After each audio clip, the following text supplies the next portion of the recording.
혹시 이런 생각해 보신 적 있나요? 만약 우리 인류가 외계에서 온 신 같은 존재들에게 만들어졌다면, 그럼 우리는 도대체 뭘까요? 우리의 가치는 어디에 있을까요?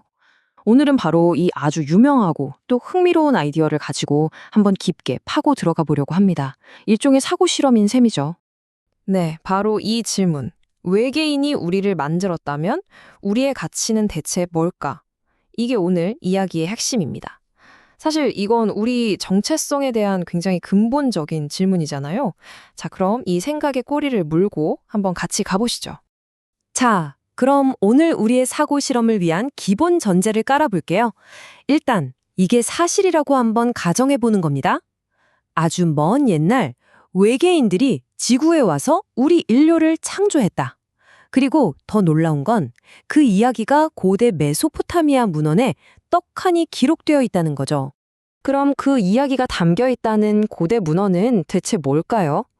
바로 메소포타미아의 아트라하시스 서사시입니다. 이게 왜 중요하냐면요. 그냥 인간을 만들었다 해서 끝나는 게 아니라 왜 만들었는지 그 구체적인 이유까지 담고 있기 때문이에요. 자, 이 구절을 한번 보세요. 모든 일의 발단이 여기 있습니다. 신들의 세계에 글쎄요, 심각한 문제가 터진 겁니다. 뭐였냐면 신들 사이에도 계급이 있었던 거죠. 하급 신들인 이기기가 상급 신들인 아눈나키를 위해서 진짜 말 그대로 뼈 빠지게 일을 했는데 이게 너무 힘드니까 결국 폭발 직전까지 간 거예요. 상황이 이렇게 심각해지니까 상급신들이 모여서 긴급 회의를 열었습니다. 이 하급신들 불만을 어떻게 잠재울까? 이 노동 문제를 어떻게 해결할까? 머리를 맞대고 고민하다가 정말 기가 막힌 해결책을 내놓습니다. 그게 뭐였냐면 바로 자신들을 대신해서 일해줄 새로운 존재를 만들자는 거였어요.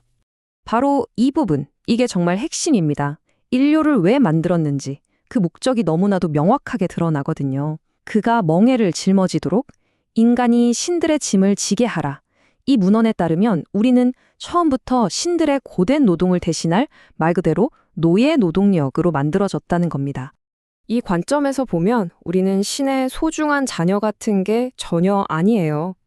여기 나오는 동산이라는 단어, 영어로는 채틀이라고 하죠. 이게 딱 맞는 표현입니다. 그냥 주인의 재산 목록에 있는 물건, 소유물에 불과하다는 뜻이에요. 신들이 만들어 놓은 계급 사회에서 가장 밑바닥을 차지하는 그런 존재일 뿐인 거죠. 자, 그럼 만약에, 정말 만약에 이 이야기가 사실이라면 이게 우리 인간의 존엄성이나 삶의 목적, 또 우리의 운명에 대체 어떤 의미를 가질까요? 이 관점이 불러오는 어쩌면 좀 암울할 수도 있는 결과들을 이제부터 하나씩 짚어보겠습니다. 이 시나리오대로라면 글쎄요. 우리에게 내죄된 존엄성 같은 건 애초에 없는 겁니다. 우리의 목적은 단 하나, 노동. 그 이상도 이하도 아니죠. 무슨 영적인 성장이나 죽어서 받는 영원한 보상? 그런 개념 자체가 성립할 수가 없어요. 보이는 이 물질 세계가 전부고 우리는 그 안에서 정해진 역할만 하는 부품일 뿐인 거죠. 심지어 죽음 이후의 삶도 끔찍할 정도로 비관적이에요. 당시 메소포타미아 사람들은 그렇게 믿었거든요. 저명한 학자인 장 보테로가 이걸 아주 잘 표현했는데 결코 끝나지 않는 시체 같은 존재. 죽으면 그냥 끝이 아니라 왕이든 노예든 다 똑같이 어둡고 먼지 나는 지하세계에 갇혀서 그야말로 희망이라고는 조금도 없는 상태로 영원히 머무르는 거예요. 자, 지금까지는 좀 암울한 얘기를 했죠. 그럼 이제 분위기를 확 바꿔서 완전히 정반대의 이야기를 한번 들어볼 시간입니다. 인류의 기원과 가치에 대해 180도 다른 해석을 내놓는 바로 유신론적인 세계관이죠. 여기서 잠깐 짚고 넘어갈 게 있어요. 아마 제카리아 시친이라는 이름 들어보신 분들 많을 텐데요. 그가 주장하기를 아까 그 멍에를 지다라는 말이 사실은 신의 형상을 지니다라는 뜻으로 잘못 번역된 거라고 했거든요. 하지만 이건 언어학적으로 보면 사실이 아닙니다. 보시는 것처럼 형상을 뜻하는 아카드어 살모는 그 본문 어디에도 나오지 않아요. 그러니까 원문은 그냥 말 그대로 노동의 짐을 뜻하는 게 맞습니다. 자, 그럼 유신론적 관점의 핵심은 뭐냐? 바로 이 신의 형상이라는 개념이에요. 이게 무슨 뜻이냐면 모든 인간은 창조주를 닮게 그 모습을 반영하도록 만들어졌다는 겁니다. 그렇기 때문에 우리는 그냥 노동하는 기계가 아니라 존재 자체로 엄청난 가치를 지닌다는 사상이죠. 이 세계관 안에서는 모든 사람 한 명 한 명이 소중하고 모든 생명은 신성한 겁니다. 우리의 존재 목적이 뭐냐고요? 신들의 노예가 되는 게 아니에요. 오히려 신의 대리인으로서 이 세상을 잘 가꾸고 돌보는 청지기 역할을 부여받았다는 거죠. 패러다임 자체가 완전히 다른 겁니다. 자, 이제 우리는 거대한 두 이야기의 갈림길 앞에 서 있습니다.